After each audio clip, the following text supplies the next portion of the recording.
From the beginning of Montana's distinctive yet troubled history, the Treasure State was dominated, both economically and politically, by powerful outside interests who shipped in capital and bought control of the state. Historians tell us that as the Anaconda Company and its friends ran Montana, economic and political power flowed out into the hands of distant capitalists and corporations. Policy was determined in far-off New York City, and control of the press was rigid. Anaconda's corporate dominance in Montana's political affairs was unique in American history. For its first 75 years, Montana was a one-company state. But then big winds of change roared across the Treasure State. Between 1965 and 1980, Montanans ripped off their copper collar, transforming Montana from a corporate colony into a free, modern state. The people finally controlled their own destiny. The pitched battle between the people and the established power structure was not easily won, but fired in a crucible of change. A new Montana was born. Join Evan Barrett and real history makers of the time as they shine a light on this remarkable era. Welcome back to In the Crucible of Change. We have an extraordinarily special program for you in this segment. We're being joined, not in the studio, this is an unusual setting, but we've come to Bozeman, Montana. We're in the living room of the Grand Dame of Montana Government and Politics, Dorothy Eck. We decided to come here to visit with her in the comfort of her living room, where she's been for roughly 60-some years, and to talk about an extraordinary history of Montana that has been seen through her eyes and through her activities. Dorothy is often known as Senator Dorothy Eck, as she spent 20 years as a state senator, excellent state senator from Gallatin County. In addition to that, of course, she's often known as not only a Constitutional Convention delegate, but also the vice president of the Constitutional Convention. She was extraordinarily active on the front end of that as a member of the League of Women Voters, who were mobilizing the electorate at that time into being involved and engaged in many things that would improve government and government services in Montana. And she was involved in the executive branch implementation of the new Constitution as a member of the administration of Governor Tom Judge. So she's got an extraordinarily colorful and meaningful history when it comes to the Crucible of Change period that we're talking about. So Dorothy, it's great to be here with you. Happy to have you here. Yeah. It's when we've, of course, known each other for many, many years, and like most of the programs we have, these are just conversations because we're all reacquainting ourselves with a lot of history we lived together. Although you lived more history than I could possibly ever want to, but you first came here from Washington State as a faculty wife. Tell us a little bit about that before we dive into the substance here. Well, I was happy to come to Bozeman. They really pushed Hugo. He was not wanting to come back here and teach, but they needed him. This was at the end of the war, and they knew that there were all these GIs who were coming back to school. And they persuaded him to come. There wasn't a house for sale or rent in Montana, so he and his cousin started building, and actually they started in June. And by the time school started in September, we had almost moved in. That's this house? No, this the was other one. a house up on Grand Street. Okay. The saw wasn't out of the living room until Christmas. Well, you know, how did it feel coming here to Bozeman, and what was your expected role as a spouse of a faculty member at Montana State? At that time would have been Montana State College, right? That's right. And as a new faculty member, women came to call. That was proper. They entered my living room, which had this all the machinery in it. Had the saw there and everything. Yeah, everything was there. But they did it. And I was invited to join their groups. Their groups mostly played bridge. Played bridge. And I had very firmly decided I would not play bridge, and I didn't. I think I went to one bridge party to satisfy them, and I think after that they decided they didn't really want me participating. Were you a little bit opinionated at a bridge party? Yes, yes, yeah. I was opinionated so far as being interested in issues, and not really in the social life. So you found your way at that point when you decided you weren't going to be a bridge player. You found your way to the League of Women Voters. Yes. And Tell us about how that started, and then we'll talk about how it evolved into real significance for the whole state of Montana. Well, the League was just getting started, and I was very happy to find this group. But I also was going back to school, and I was, for years there, I was taking classes, and it took me a lot of years before I got a bachelor's degree, and then later on a master's degree. And so I was involved in the university as well as the League of Women Voters. And that gave me a lot of room to participate in what was going on. Kept your brain going, both in terms of learning things, but also then doing things. Huh? Yeah, that's right. Well, as the League formed at that time, it seemed like they began to stand out in the forefront of civic activity in Montana. Can you talk to us a little bit about some of the big players around the state of Montana that became partners with you in the League of Women Voters and making stuff happen? Some of the people you remember that were key players with the League. I'm thinking of Daphne as an example, or... Actually, I was elected, reluctantly, but I was elected as president of the League of Women Voters of Montana.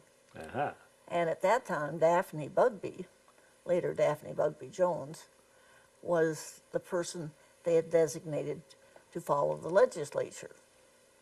And so when the legislature came into session, I came over with Daphne, and we didn't know what we were doing, but we did a lot. You did it. Yeah. Things were not that well organized. I remember we would go up and pick up copies of whatever bills had been introduced in a day, and go back and shuffle through them and decide which ones the League should be supporting. And the League had a lot of physicians in the state and nationally too.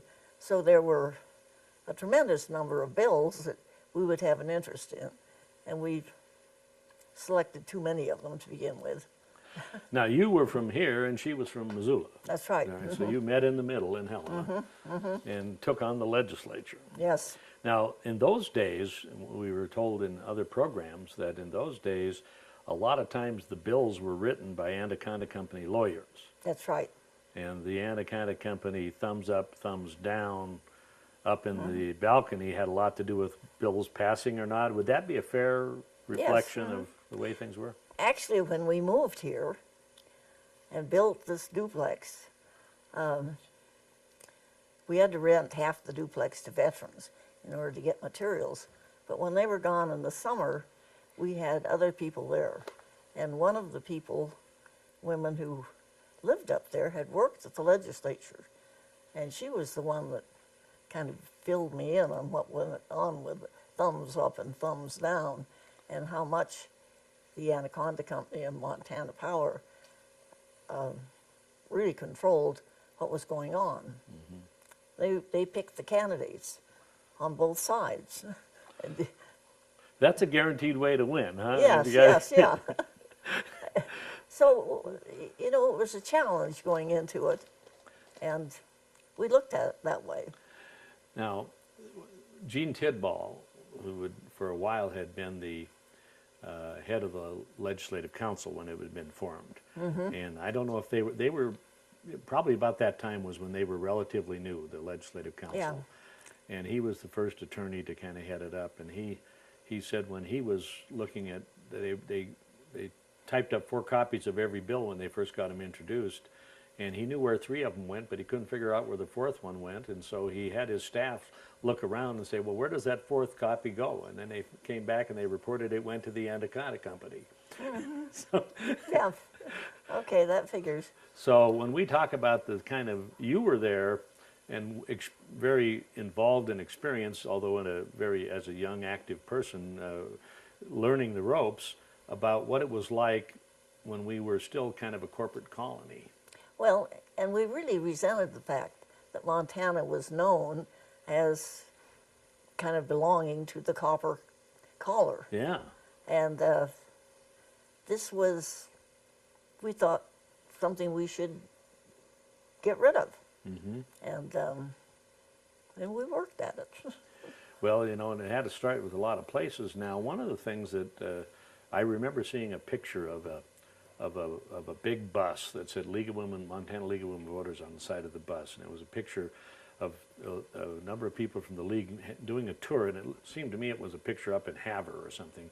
Do you remember ever touring around and involving yourself with a bus tour of any sort? No, I didn't do that, but I knew what was going on. Yeah. And we really worked at getting the word out to as many groups as we could, and trying to get support from a lot of different groups.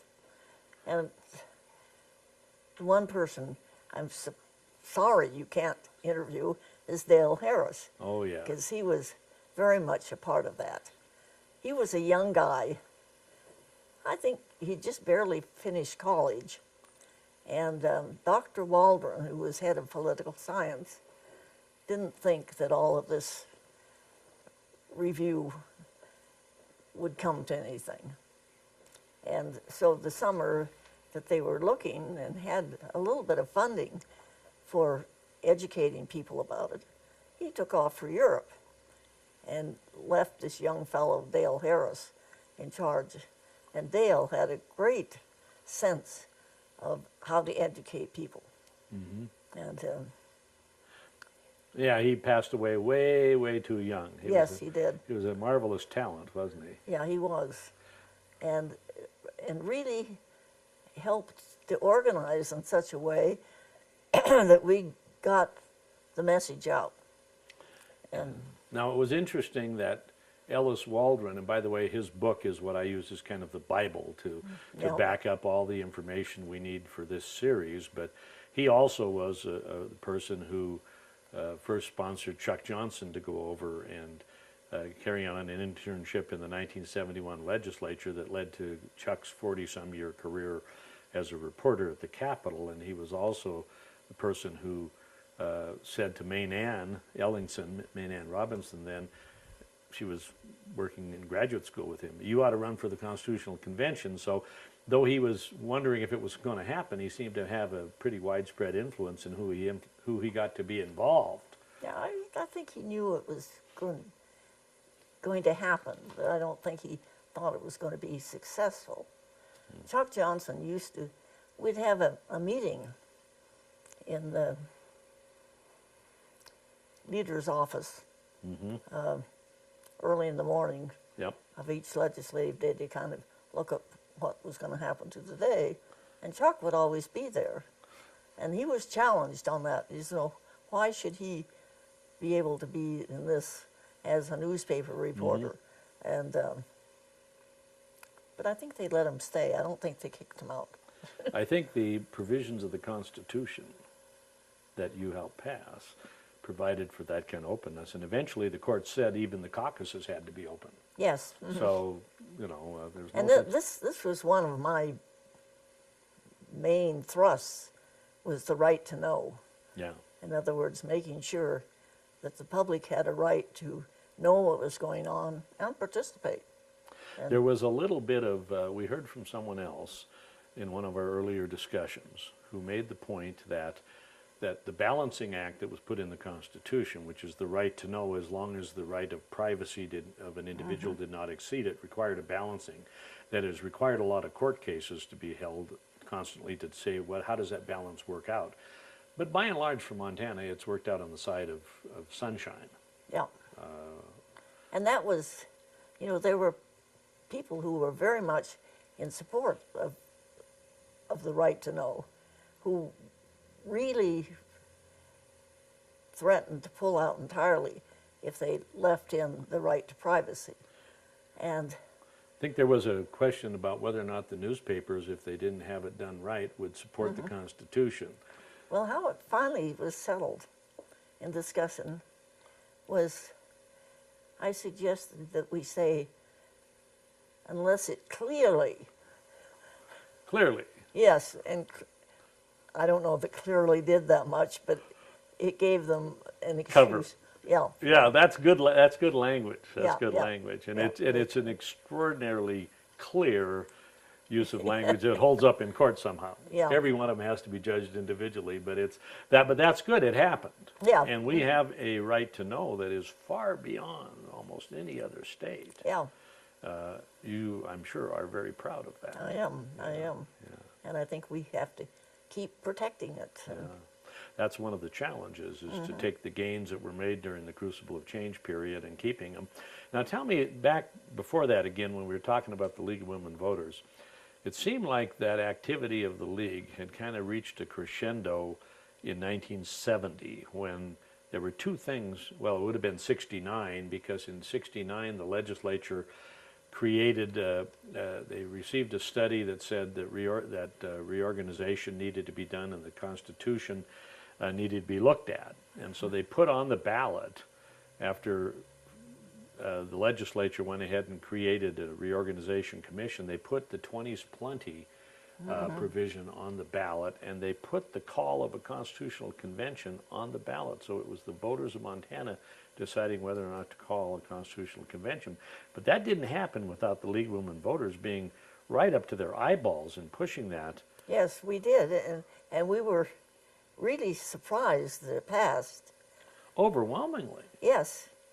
But afterwards, we were kind of rejoicing out in the hallway, and someone said, well, you know, look, girls. they called us girls. This doesn't mean that this is actually going to happen. It'll just be one of 3 things that'll be considered. But that wasn't the way it was. It was going to happen. We were in a period of change right then, and people Yeah. were looking for change. A part of what they seem to have recognized, one of the main dysfunctionalities that people saw with the state government that everyone could kind of see, was this legislative stuff. It had become kind of what everyone in Montana understood was this place didn't work with 60 calendar days and stopping the clock at 11:59 on the last day and keeping it going and putting a shroud over it and all that. They didn't get that. So I think the legislature itself was one of the reasons it happened. They realized that they had to take action in order to make it really happen.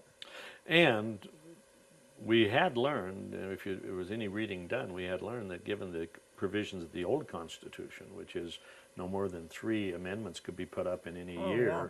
that you could never get things changed unless you had a convention, because there was just too much to change. I think it was that 30% of the provisions of the Constitution needed to be thrown out completely and replaced. That was what the study showed.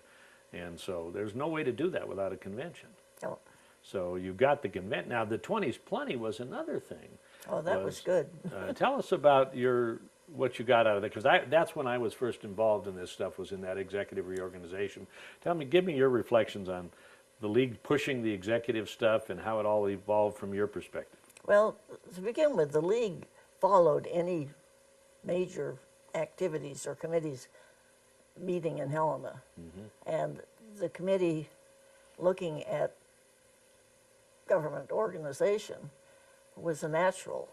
And you know, the situation was terrible. There were Almost Something- 200 agents. Yeah, Boards, agencies. bureaus, commissions. each with their own board and not really responsible to anybody. So it was important, and we sat through that. And I'm not sure how the 20s plenty came up, but it seemed to work, that we needed fewer organizations, and 20 was one that had worked in Colorado. I think. Colorado was where it came from. And so that was plucked out, and we pushed it. And everybody else involved pushed it. I think everyone who sat through those hearings realized that the situation we had was totally irresponsible. So, You know, I think a case was made that the people that benefited from the executive branch being chaotic, where nobody was in charge, were either the outside vested power interests on the outside of the government who didn't want a strong government to look at them, or the bureaucrats, yeah, the people that got their paychecks. they wanted things just the way Keep it it the is. way it is. So those were the two pockets of resistance, but citizens were not getting a good government. And I think they kind of knew it. But I think that what we've heard in other programs was that when Forrest Anderson ran for governor after his history, which was an amazing history of being on the Supreme Court, 12 years as Attorney General, a county attorney, a Supreme Court justice, that he actually wanted to be governor. And he wanted to govern. And so he thought, to make this govern, we got to make these changes. Yes, right. And, Let me govern. Yeah. And they went to Colorado and found that they had this amendment in Colorado to limit it to 20 departments, and threw that in the mix late in the '69 session, and everyone kind of said, okay, and off it went onto the ballot. And I assume that and the 20's plenty thing that you campaigned aggressively in favor of it, I presume. Yes. And successfully. It made sense. And sometimes people want to support Something sensible. something that makes sense. Yes. You know, sometimes you wonder, but oftentimes it works that way. And of course, you know, I was on the staff, the initial staff of that commission. And the last remaining member of that commission, Tom Harrison, did one of our earlier programs in the Crucible of Change series, and talked about how when they finally had the hearings, the only people, everyone, it seemed like everyone was opposed to it, but it was really the vested interests and the bureaucrats. And he said, as legislators, we looked at it and said, one, well, we What do we expect them to expect? be against it. Yeah. And number two, that the sword of Damocles in the form of that 20 department limitation was hanging over the legislature. They had to do it by that point. So mission accomplished in a way. But that same election had the Constitutional Convention call on it. I think it was great that they were together because I think that helped support the idea of a constitutional convention. Yeah, because all this argument about the ineffectiveness of the executive branch helped play into the need to make lots of changes. Actually, the big change got done with the 20's plenty, but nonetheless, it was part of setting the fabric, the climate. And both of those passed with a huge percentage, almost 70%, I think, on both of them. Yeah, I don't think it was a major battle at all at that time. And then, of course, as now we're going to the '71 session, and they started the getting ready for a new Constitution, and the Supreme Court did something that was probably helpful to you, but every other citizen of Montana too, when it ruled that sitting legislators couldn't be members of the Constitutional Convention. Or people who were holding office. Any office in Montana. Which included you. Well, I wasn't technically a civil office because I had no authority. But that was a narrow interpretation. Yeah. But anybody elected, for sure. Yeah. And anybody had any juice, and I wasn't one of those, but couldn't run. And so the door was open for a fresh face. Oh, we had so many of them. Yeah. And remember that in the '71 session, how many women legislators there were? In '71, there were only two. Yeah, one in the House and one in the Senate. Yeah, Tony Roselle and Dorothy Bradley. Take us a second and tell us about your urging Dorothy to be a legislator. Oh, well, this was because of Earth Day. And the first Earth Day here turned out to be a marvelous affair where That was in early 1970. and all kinds of groups participated. And the number of people that showed up at the Student Union building to listen to these speeches and to participate in the discussions, it was exciting. And Dorothy was very much a part of that. And when it was all over, we were sitting around kind of discussing what had happened and what we could do now. And we suggested to Dorothy that she should run for the legislature. And she said, well, you know, Bozeman is a Republican town, and no way am I going to be elected. And it was, you know, when I was first in Bozeman and went down Main Street, and there was a little sign on one of the offices, Democratic Party, and I walked in, there was a desk way at the back with someone sitting there, Jim Van Winkle, I think, Yeah. and he said, oh, it's so nice to have someone coming in the front door, because most people don't want to be seen walking in to the front Democratic door, huh? Party. They come in the back door. Yeah. And that was pretty much true. I mean, Bozeman was known as a Republican town. But we persuaded Dorothy that she had a message that, Fit the times and yes, and it was very important to her, and that if she was a candidate, she would have a lot of opportunities to go out and share that message with people. And so she decided to do it. And they were dumbfounded when they came over and when she went over to sign up, because they thought she was 12 years old or something. yeah, she was very young looking. And, Yeah, yeah. But she was wedded to the issues. Yes, yes, very much. Yeah. And she got out with those issues, and of course, she won.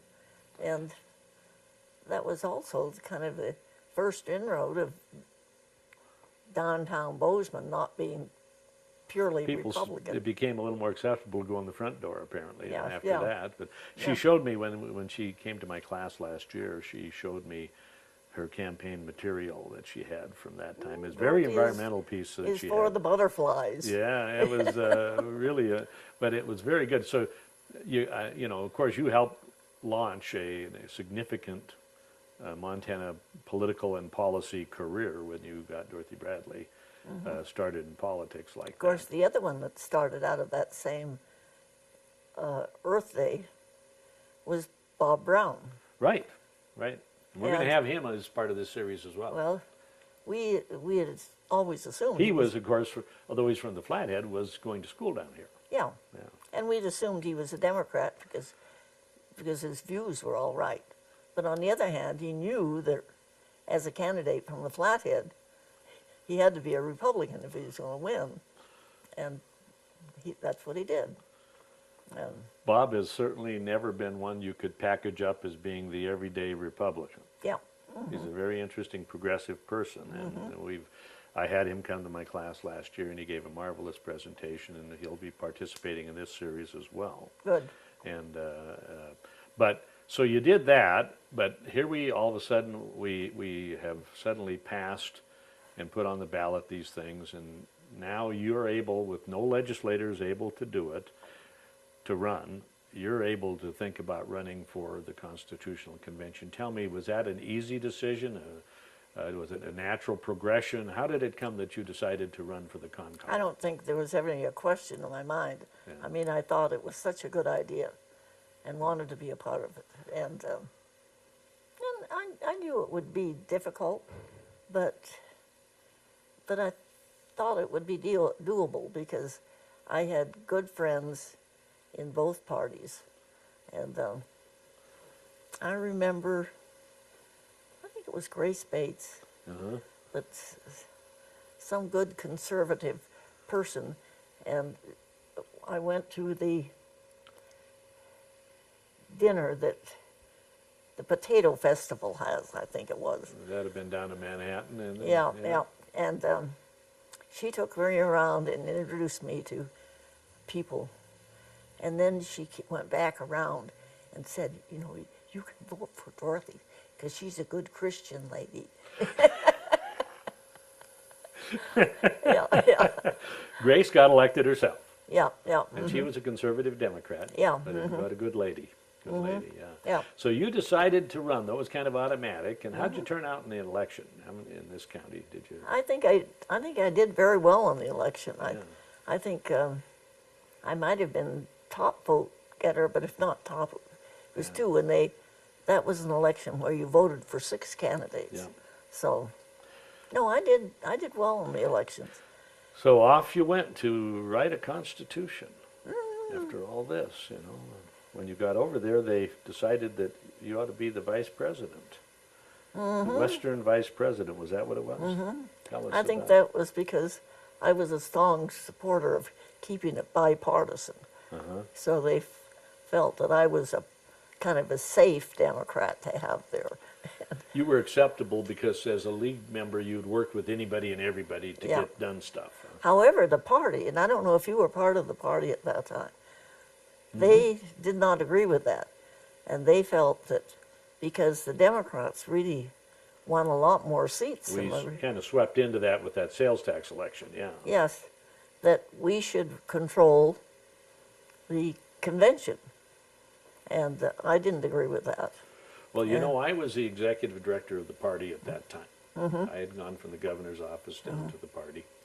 And basically, the message I got was, Support stay Grace. away, well, stay away, Oh. first of all. Okay. We don't need this partisanship up here, and we don't need a bunch of lobbyists up here. We just want to do our job. And it was an off year, 72. And so I stayed away. Now, I wasn't the chairman of the party, but as executive director, I stayed away. But I suspect there were voices from the party that called for a stronger partisan tint to the, but you guys kind of wiped that out in one fell swoop with the seating proposal that you had. Somebody said they thought that was originally a Chet Blaylock idea. Was that? I think it was. I don't remember. He but- might have gotten that from saying we sit alphabetically in the classroom. Why wouldn't? Yeah. Or so, I don't know, but you know, Chet, having been a former Democratic Party state chair, suggested if he's the one that did, and that this seating alphabetically, what a marvelous thing that was Oh, to it break was. down the barriers. Tell us about that and how that worked. Well, it worked wonderfully. We had, I had Republicans sitting on both sides of me. One of the Republicans had been mayor of Great Falls, and she free will got her directions. That was Marion Erdeman, was it? Or? Yeah. Huh? And on the other hand was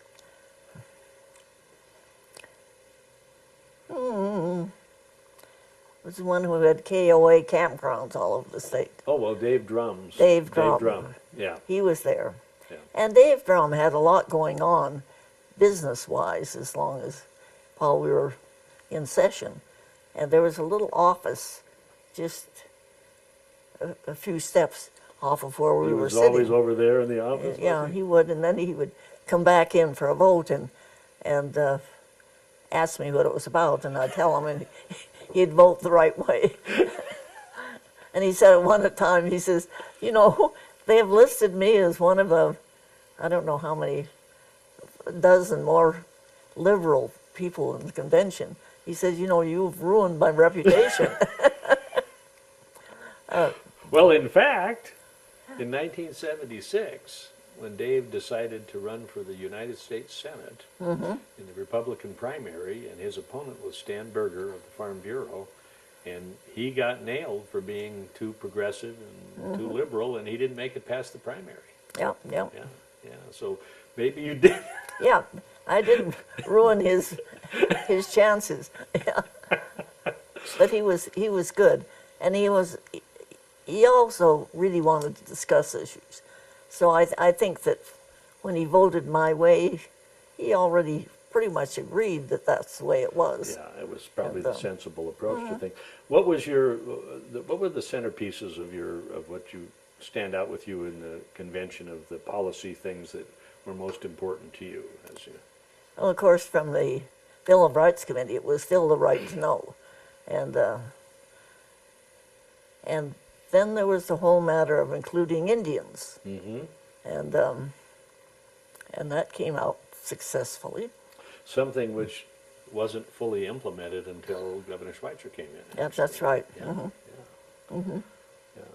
But That and the any other things that well, our whole, I think, our whole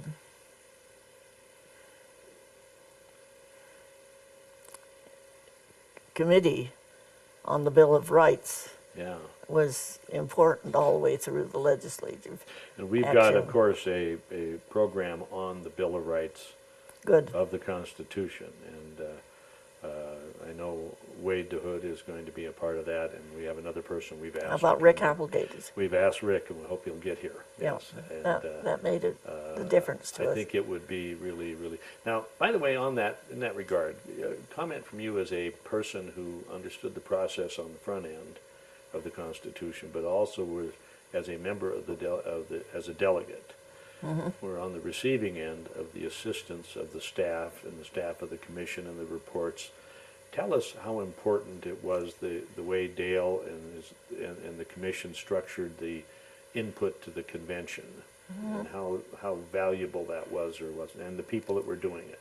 Well, he pulled together this group of newly graduate students and gave each one of them a topic to write on. And they put together little books for us. Like a legislative book, a judicial book. Yeah, and that's so on, right. yeah. And which explained what the problems was, what we would be facing, but also what had happened in other states where they had tried it, what was successful and what was not successful. And from that, one of the things we determined it was really important to keep it bipartisan. That was the only way you would have a success in the final votes. And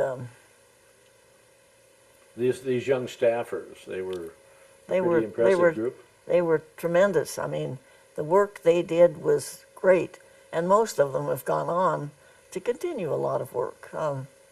Well, you know, we are having a number of those staff people participate in these discussions. I understand you had Rich Bethko Rick coming. came and did the legislative. Rich did Yeah. the legislative, but there are others. We hope Rick Applegate will be able to, and some others that have come to do that. But there was another. They all came out of the commission, which did the studies up front. But once the convention started, there was a young fellow that was brought in, who was the coordinator of the committees that you got to know, by the name of Max Bacchus. Oh, Max Bacchus, yes. Yeah. Tell us about your relationship with Max and how that moved forward beyond the convention. Well, that was great. He came in and he had had some experience. He was a new graduate, really. And He'd had a little SEC experience in D.C., but Yeah. he came out of Stanford, and his job was to work with the various committees to make sure that they had the information and the resources they needed and so on. But it was also obvious, and he was criticized for this, for saying that what he really wanted to do was become senator from Montana. Well- And people said, you know, that's something you can want, but you shouldn't outright Don't say say it it. out That's loud. yeah, that's preposterous. But he did. he had been. I've seen this really wonderful photo of Max when he had been to Boys Nation, and he's standing there, and he's with Lee Metcalf and Mike Mansfield, and I suspect that photo was hanging on his wall in addition to his memory when he was saying, "I want to be a senator." Yes. And, but he performed obviously at the convention well, and then did you give him some advice? Yeah, we talked to him about he needed to. He had just come back to Montana, and his family was It from was a Helena. prominent Helena family. And yeah. we said, you know, you don't want to run from Helena. You want to run from Missoula. And what you need to do is go over there, and you go door to door. And he did that. And So he kind of opened a law practice so that it gave him legitimacy. yes, yes. He wore a plaid shirt and went to how many doors? Probably every door in the county. Yes, he did. And he, in this election where they were electing 6 people, he came in second. So he did well. That was in the 72 election, which put him into the 73 legislature. And in the 74 election, he was running for Congress. That's right. So you You apparently gave him good advice. Yes. And, Well, a lot of people gave him advice, and a lot of people really supported him. Some of them didn't. It was interesting that at that time is that I was state local coordinator, and Dean Hart was state federal coordinator, and worked primarily with Mansfield, which meant that I had good contacts all the time with Mansfield. And Mansfield really let the governor know that I should stay on the staff, because he was skeptical of what, I think Mansfield was skeptical, maybe the governor too, of what he called the Montana Mafia, which was probably a group that you were putting together from the state of I have no idea. of individuals that they had selected and that they wanted to be prominent in state government. Yeah. And I wasn't a part of that. Yeah. And Well, as you know, and let's bridge back to the Constitutional Convention, and it was over, and we'll get into this executive branch stuff in a second. Tell me a little bit about the end of the convention, putting things on the ballot, the campaign, getting it passed. What's your recollections of those things? well, they were important, and we all got out and hit the doors again trying to get it passed. They also put together a committee in Helena, and this again. Was this the private committee, since you couldn't, the court said you couldn't spend that education money, that No, $45,000? we had to finance. You had to that. form another committee, huh? Yeah, we did that ourselves, and Betty Babcock helped a lot with that. Yeah. Betty had not been supportive of a lot of what was in the Constitution.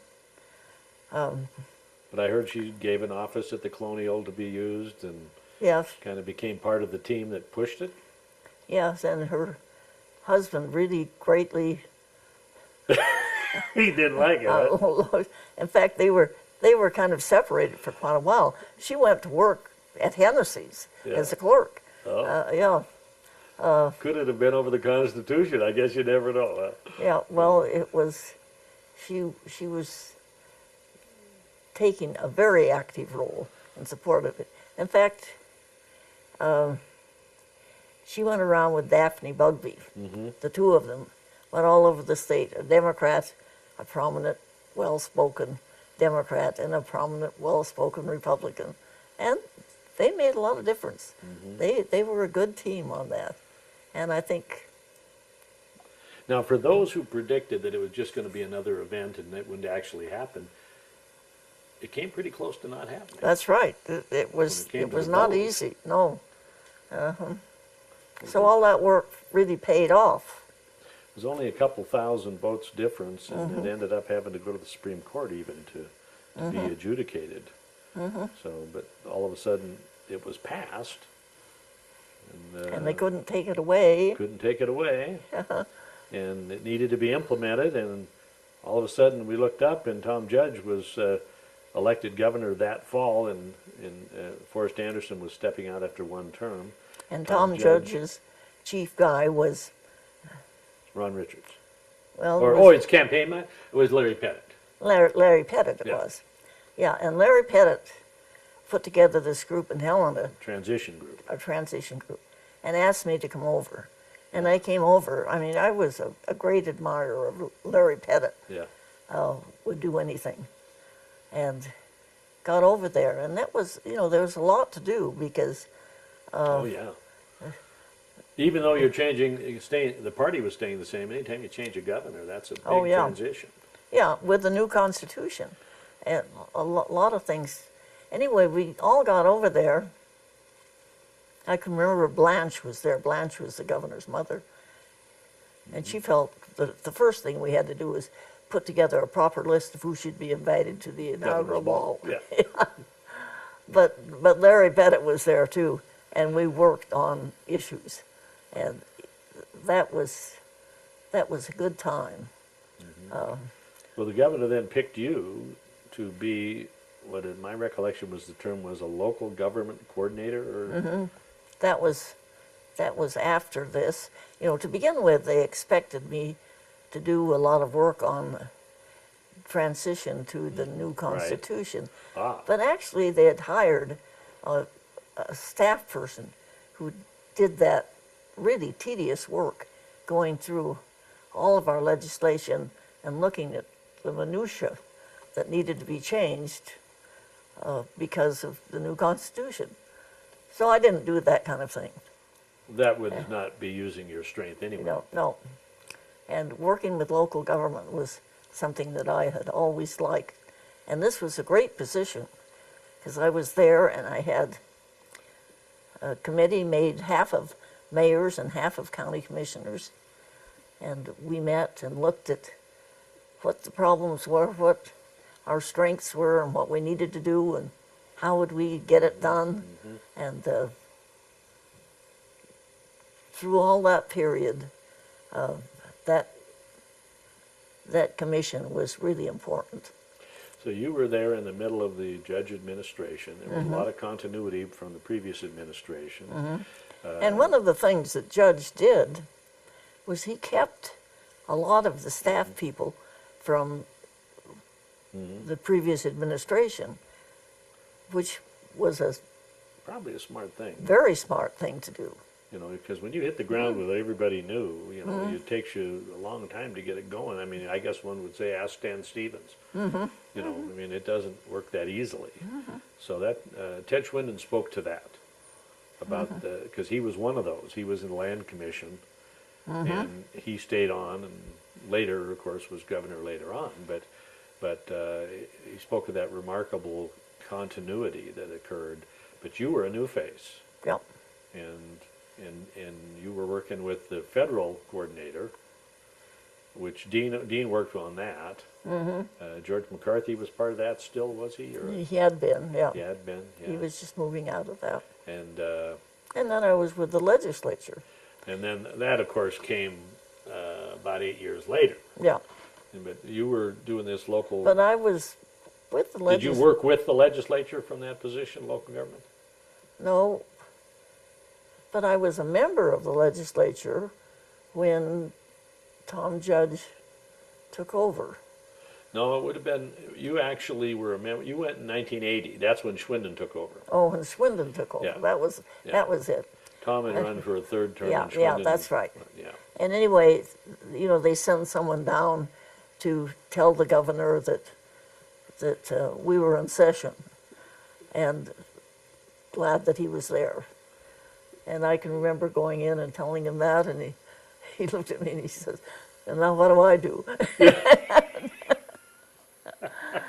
Yeah, so what, do they still do that, I wonder, those committees that say we're now in session, or the committee that says now we're adjourning, sine die, those And, ceremonial committees they used to do, I don't know if they do that anymore. They do it to the court, and they, The court? yes. It's mhm, great, well, it's great theater Yes, and tradition. but I don't know that it accomplishes much, but anyway. We are here to say that we're adjourned, sine die. Ben Stein, remember Ben, it was Ben Berg from over in, it was Ben Stein that was over in Livingston Senator years and years and years ago. Yeah. And when they did that one time in the legislature, he hated the Highway Commission. He thought they didn't do anything.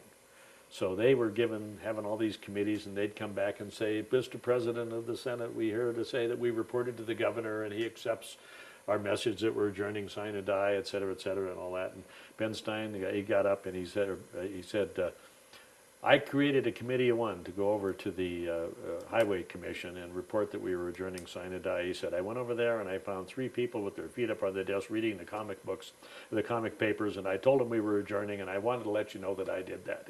He hated the highway. That was his. But I hadn't heard that yeah, story. I was sitting there I was sitting in the balcony listening to that one night when they were adjourning, sine die. But you were in that executive branch. What brought you to decide to go into the legislature? I mean, how long did you stay in the executive? Well, to begin with, I didn't want to run for the legislature because we had a perfectly good candidate already who had been elected. It was when she decided not to run and there was an opening, I just felt this is my time. Yeah. So Dorothy had served 4 terms. Dorothy Bradley. Is that who you're talking about? No, No, who in the Senate were you talking about? you know, I don't remember who it was who had been senator here. She was kind of, Oh, yeah, sure. she worked with the Historical Museum Right. down here. Anyway, But you decided that there was an opening and you went for it. And Yeah. Dorothy Bradley, in the meantime, was no longer in the legislature. She'd run for Congress unsuccessfully, and then she stayed out for a cycle or quite a few cycles. So you decided to go in there. Tell me what. but she was in the House and I ran in the Right. Senate. So Tell me about your decision and about your race and about what you felt like getting into the legislature. well, I think the decision was easy once the opening was there, and I realized that's something I would really like to do. And I don't think the race was too difficult at that time. This area included not only Gallatin County but all of Park County, so it was, you The know, railroad was still there a too. lot of campaigning to do, and somehow at that time we did a lot on the radio. I don't know whether they do that anymore. Oh, not with- so much, but yeah. But they would have candidates come in and talk, and people would come up, call in questions and so on. And that was a good way of campaigning. But also, I went to all kinds of meetings and knocked on doors up and down both counties to, You know, when we talk about this as a period of empowerment of people, it is that door-to-door kind of campaigning, which came out of the Constitution with single-member districts, opened the door even more so to door-to-door campaigning, and that was kind of an empowerment of people that is symbolic of this era that we're talking about. yeah. And you did that, and you got elected, and what did you think about it when you got to sit there and again you got to push that button? Oh, that was good. Yeah. Yeah. Yeah. And from the beginning, I was on the taxation committee. And all the years, the 20 years I was there, I always was that. I think I came and saw you a few times. Yeah. I started also with natural resources. Then we came to a session, I think the Democrats were in charge when I got that committee. But the next session, they were split, 50-50. And the Republicans decided they wanted natural resources. So you didn't chair And it. I went to health, which was a good place for me to go. And So reflecting on 20 years in the Senate, and then you were termed out under the term limit stuff. no, I You could didn't. have, I wasn't, I could have run. You could have run one more time. I just knew that I'd had enough. Yeah. But 20 years, give us a quick reflection on how that worked and how meaningful the process was and your sense of fulfillment in it. Well, you know, it was good. I liked the process.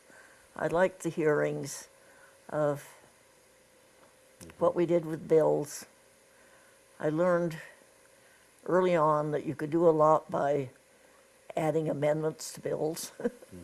And I did that both in committee and on the floor. It was good, important work. And the work we did on taxation made a lot of sense.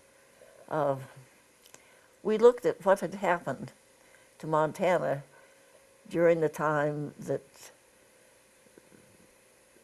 the copper was being developed out of Butte. And there was a lot of And money. the tax laws were written so that they basically didn't pay any. Yes.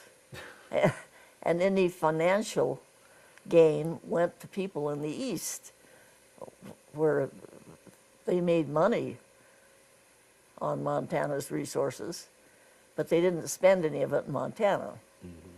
So that was one of the things that had been criticized and we looked at in taxation, that we wanted to be sure that Montana got enough of So that was the period when you moved from a net proceeds to a gross proceeds tax on metals, Yes, And I think mining? it was that period.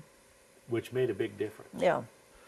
Sounds just changing one word, but it made a big Yeah. difference. One of the things that happened when I was first into local government is we had one of these big wheelers come from the coal industry saying, you know, there's going to be all this development.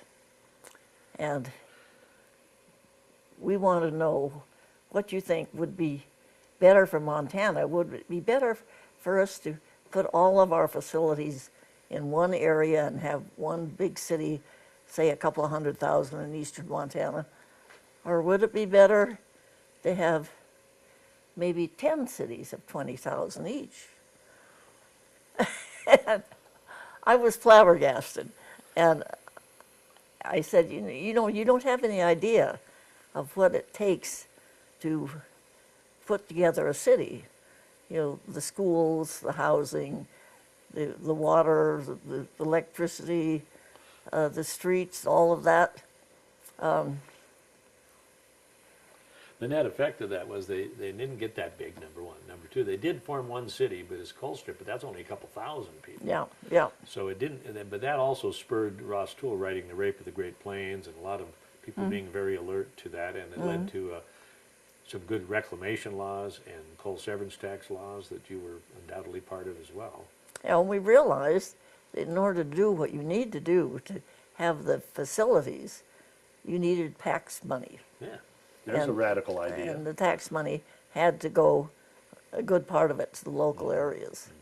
So that whole thing was interesting.